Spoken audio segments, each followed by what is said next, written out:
G'day mate. Recently we completed Desert Treasure 2 on the Pure, now it's time to test out the rewards.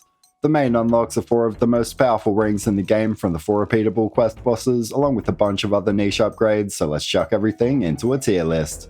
First up is a Ring of Shadows, which will be given after completing the quest. It gives a decent accuracy bonus to each style as well as a bit of magic defense along with 2 strength and prayer.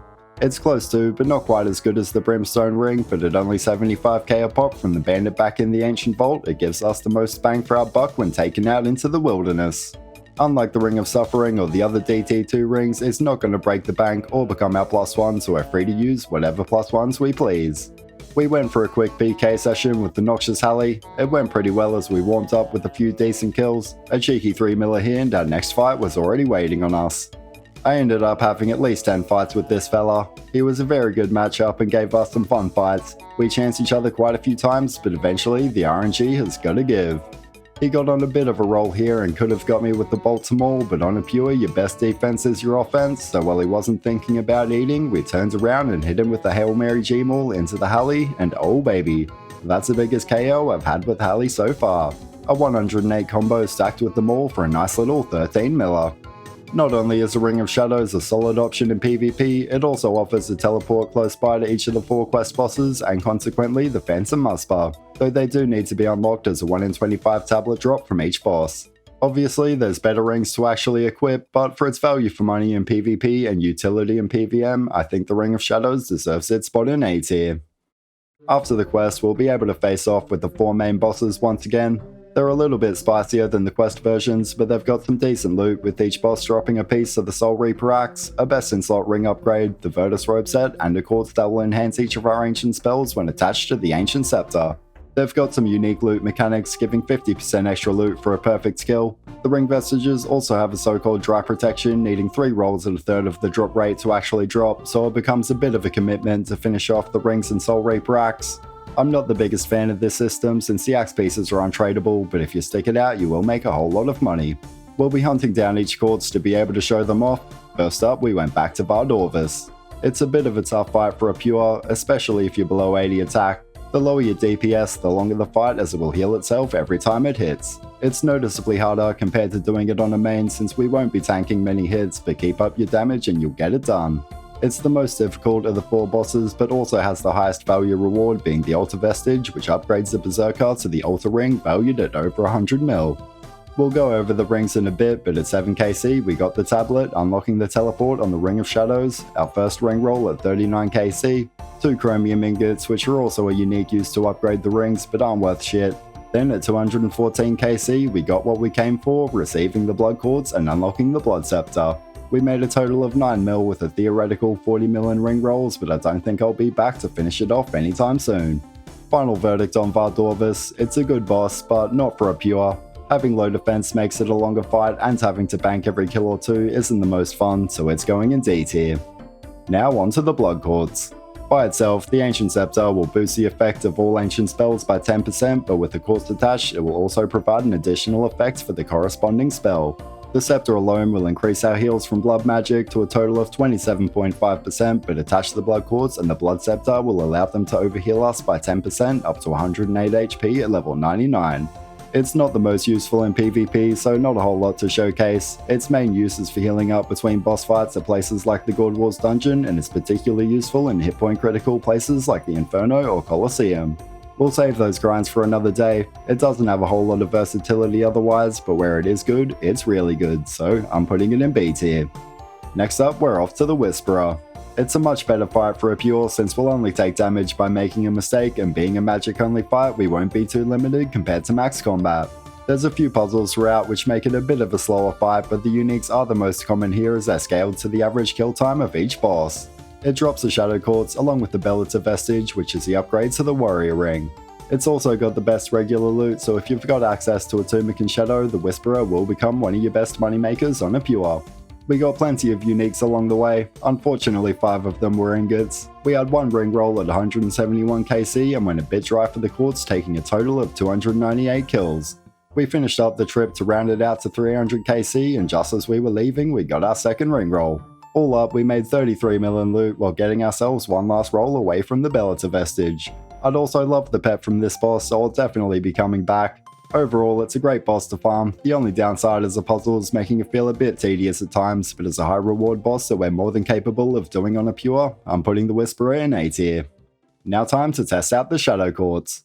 The Ancient Sceptre alone will increase the attack drain of Shadow spells from 15 to 16.5%, but with the Shadow Quartz attached, the Shadow Sceptre will also drain strength and defense, giving it some real utility in PvM and making you an absolute menace in PvP. In PvM, the biggest perk is the defense drain, but will also benefit against anything that might be meleeing us as well, like the big dog and Tob. The downside is that it will take up an extra inventory space or two in runes, and it's less effective when camping magic compared to the Accursed Sceptre spec, since magic defense is mostly based on magic level, but it can be useful against anything that can then be meleeed or ranged, like the Phantom Musper with the freeze tech, or on the run into Maiden and Soda Seg if running the mage roll in Tob. Unfortunately, it doesn't work in places like Sire or the Leviathan when using it as a stun, since it needs to actually deal damage to take effect. It would be pretty cool if it did, as it's definitely an underutilized weapon. However, if you use this thing in PvP, well, your opponents probably aren't going to want to keep fighting you for very long. Hit them with a shadow spell every time they restore or boost up, and they'll have their defense and melee stats up straight back down. You might get flamed for using it, but it is good for no one fights and can also be a decent option when hunting down higher levels and deep wildy. Cast a couple of shadow spells in between your freezes and you'll mess with anyone trying to PK or anti-PK with melee. Final thoughts on the Shadow Sceptre. The effect is quite underrated, having a defense drain that doesn't rely on landing your specs, but realistically, in PvM it is a bit awkward having a magic attack that is more of a buff to melee and ranged attacks. For PvP, it is quite good for griefing. If you're more of an Nefarious, no-honor type of PKer, you could use it to your advantage, but am I going to be using it very often? Probably not, so I'm putting it in C tier. Next in line, we've got the Leviathan. It's a ranged-based boss that focuses on prayer flicks and movement. It's somewhat similar to the Whisperer, but less messing around with puzzles, making it another perfect fight for a pure. The Boffer is best in slot for mains, but without crystal armor, the Zarak crossbow with ruby bolts will be best on a pure, and any other crossbow will do just fine. Bring a blowpipe or a web weaver for its enrage phase, and with the accuracy boost of the orb, we'll have no worries. There is some unavoidable damage that will add up with the damage from our rubies, but we'll get a chance to eat whenever we stun the boss, so it's not a problem. From this one, we can obtain the Smoke Quartz as well as the Venator Vestige, which is the upgrade to the Archer's Ring. We were unlucky on the loots this time. We had only one ingot at 128 KC before getting our quartz at 202, but we still made 12 mil overall.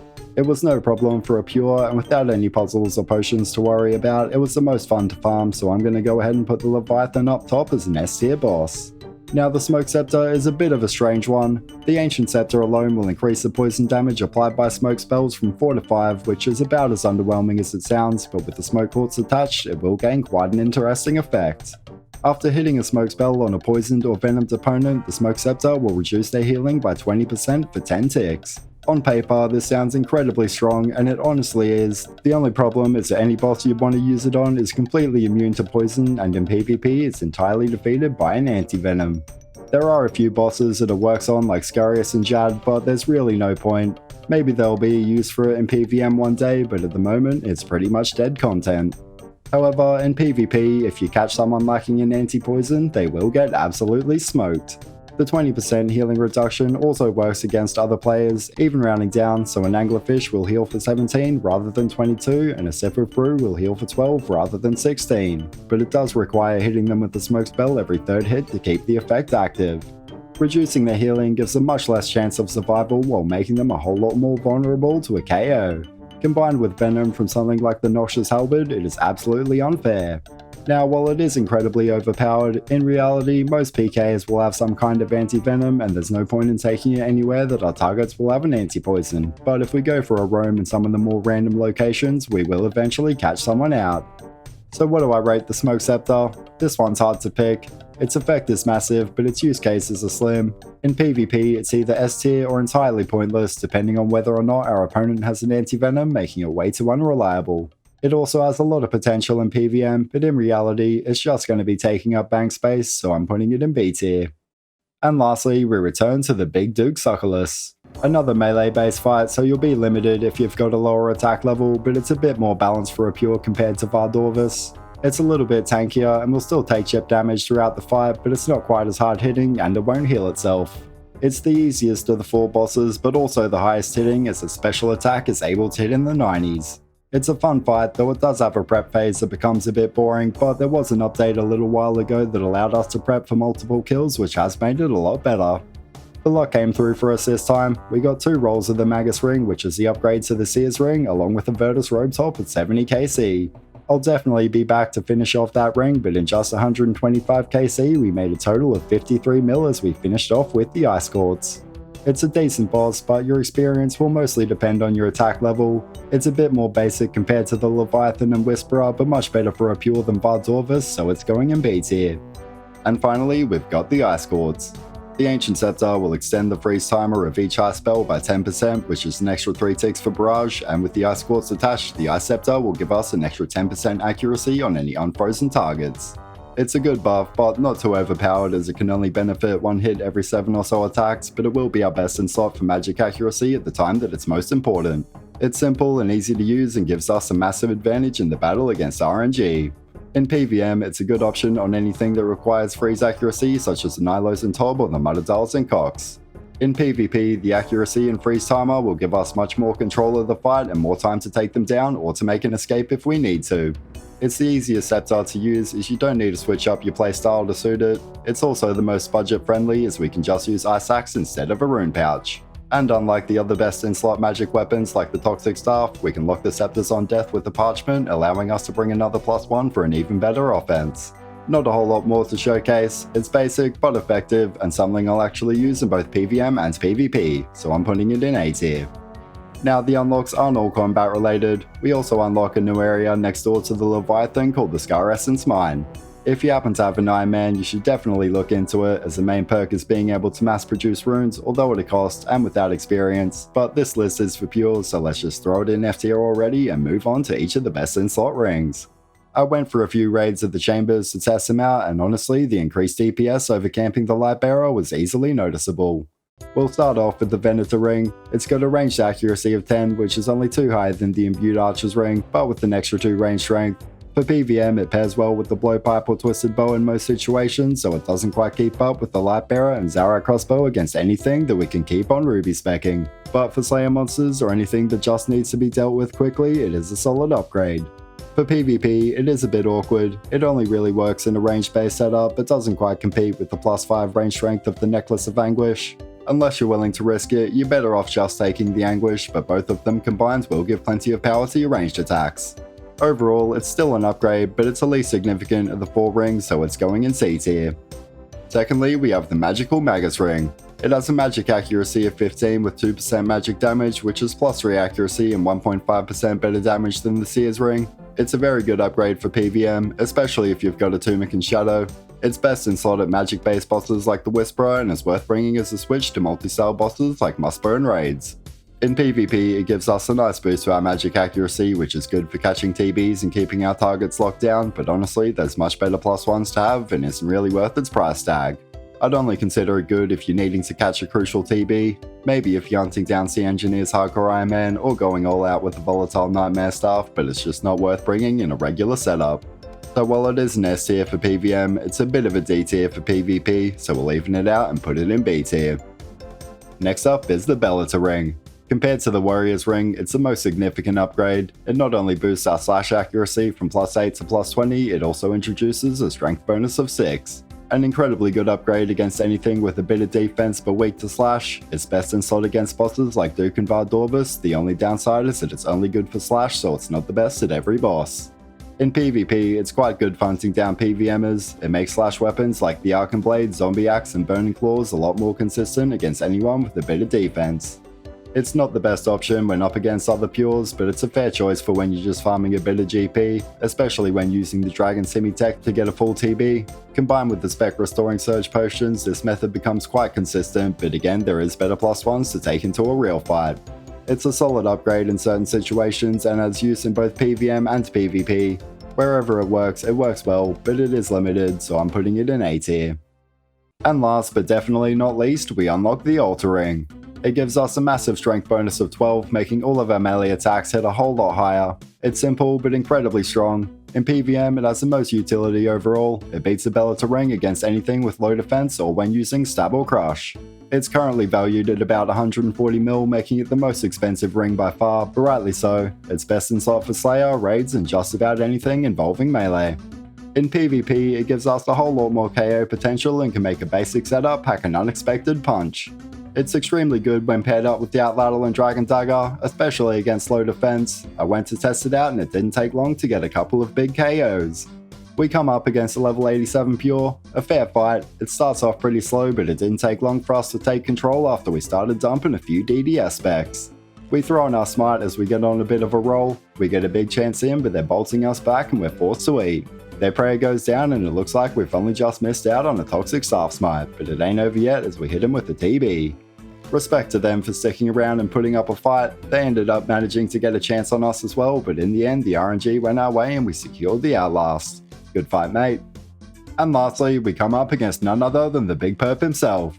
This was while the Bronze Man mode All-Stars was on, so he wasn't quite at full strength on this account, but still made us work for it. In the end, we had him on the run, but managed to catch him with another entangle. A couple of shaky clicks, but we come in off a surge and the dagger goes nuclear with a double max 37-37, but somehow he's still kicking. We get another couple of small chances in with the dagger and surge, but he manages to make the escape. All good, didn't really want to take him down on the Bronze Man, but it would have been rude to not put up a proper fight. I had to check his reaction to that, and just to prove my point, I think it's worth sharing. That's crazy. He can hit 37-37 without Rancor, without Kilt. That's wild. I don't know how he can hit that. So yeah, the Ultor Ring is such a good sleeper item that even in a reasonable setup, not to mention at 97 strength and without an Infernal Cape, even some of the most experienced PKers don't quite expect you to be able to hit a 74 Dragon Dagger, let alone an 80 in complete max. The only real downside is its cost. You definitely don't want to get smited for it, but of course an S tier item has got to be worth something. So there we have it for the tier list, but is it worth completing Desert Treasure 2 on a Pure? It does have some FD requirements, but we get 4 new bosses and a bunch of useful upgrades. The bosses are fun and offer some of the highest GP per hour, the Sceptres have some unique abilities and are useful in their own niche ways, and the rings will become your new best in slot, so if you're into PvM it's definitely worth the grind. However, for PvP, while the upgrades are good, it's not really a necessity. The Sceptres can be incredibly good in certain situations, but don't quite break the meta for 1v1s, but full credit to the Ice Sceptre as it is very high value for money. And speaking of high value for money, the Ring of Shadows is quite a nice unlock as well. It's not best in slot by any means, but it's the item I've found myself using the most as it works with any setup. For the best in slot rings, while they are undeniably good, the main thing that sets them back is their costs. As a +1, only the Ultor stands out, but while keeping it discreet, it does make a basic setup a lot more powerful. The max hits are nice, especially on a Pure, but it's not really game changing. In fact, it's mostly just a boost to your basic setups. You can get more value out of other +1s, but if you like going for big KOs with a dagger or maul, it is best in slot, so if you put in the effort, the reward will definitely be worth it. That's about it. Drop a sub and a like if you enjoyed the content, and tell me I'm wrong in the comments. Thanks for watching, I'll catch you next time. Peace.